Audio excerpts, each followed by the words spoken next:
Hello friends, welcome back to my YouTube channel Shikshan digital academy. English practice for TGT PGT exam की इस series में हम पढ़ रहे हैं फिगर ऑफ स्पीच को।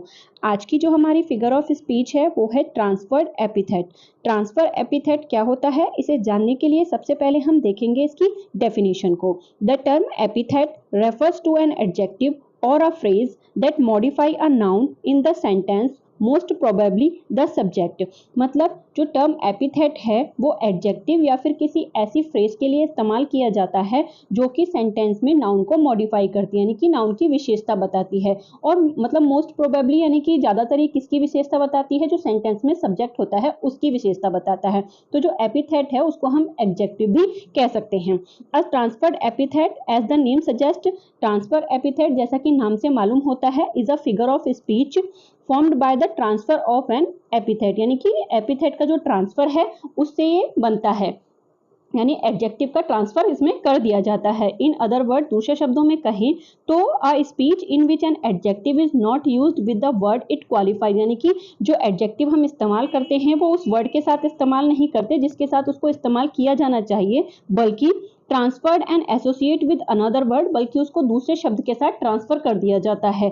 Which it can logically never qualify, जिसको वो लॉजिकली अगर हम सोचें तो उसको वो कभी भी, यानी कि उस चीज की विशेषता वो वर्ड कभी भी नहीं बता सकता, ऐसे शब्द की तरफ उसको ट्रांसफर कर दिया जाता है, तो वही ट्रांसफर एपिथेट होता है।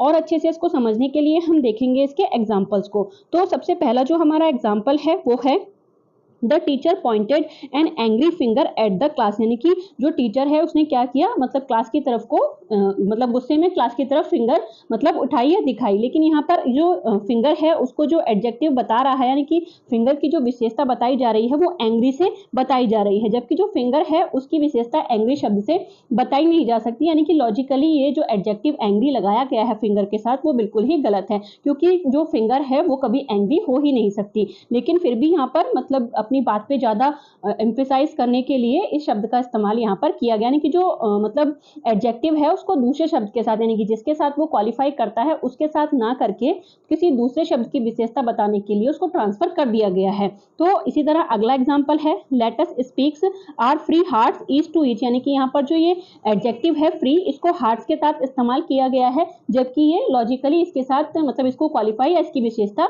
नहीं बता सकता, क्योंकि हार्ट कभी भी फ्री नहीं हो सकता।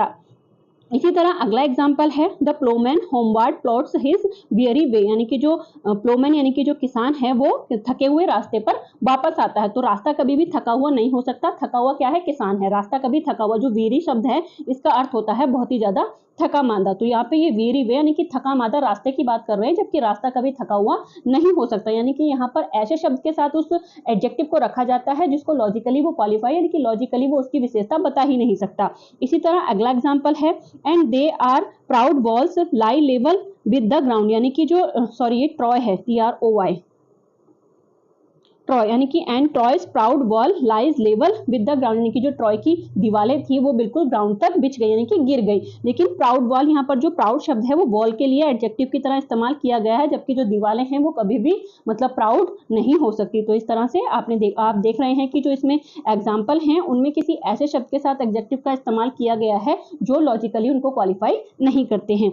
इसी तरह अगला एग्जाम्पल है he passed a sleepless night, night कभी भी स्लीपलेस नहीं हो सकती, यानी कि स्लीपलेस वो इंसान हो सकता है जिसको रात को नींद नहीं आई है, रात कभी भी स्लीपलेस नहीं हो सकती। लेकिन यहाँ पर इन शब्दों का इस्तेमाल उनकी विशेषता बताने के लिए किया जाता है, यानी कि ट्रांसफर कर दिया जाता है दूसरे शब्द पर। इसी तरह अगला और लास्ट एग्जाम्पल है they seemed to have an unhappy marriage, यानी कि उनकी मैरिज क्या है, अनहैप्पी दिख रही है। सेंटेंस का अर्थ ये है, लेकिन यहाँ पर मैरिज शब्द के साथ जो ये एडजेक्टिव इस्तेमाल किया गया है अनहैप्पी, वो मैरिज के साथ मतलब क्वालिफाई मैरिज को नहीं कर रहा है, क्योंकि मैरिज कभी भी खुद में अनहैप्पी नहीं हो सकती। जिन लोगों ने मैरिज करी है वो अनहैप्पी हो सकते हैं, मैरिज खुद में अनहैप्पी नहीं हो सकती। तो इस तरह से आज की वीडियो में हमने बात करी ट्रांसफर एपिथेट की। उम्मीद करती हूँ आपको एग्जाम्पल्स के जरिए समझ में आ गया होगा कि जो ट्रांसफर एपिथेट है वो क्या होता है। तो इस तरह आज के वीडियो में हमने देखा ट्रांसफर एपिथेट को। अगर आप इसी तरह से और भी फिगर ऑफ स्पीच मेरे साथ पढ़ना चाहते हैं तो बने रहिए मेरे साथ। Thank you for watching.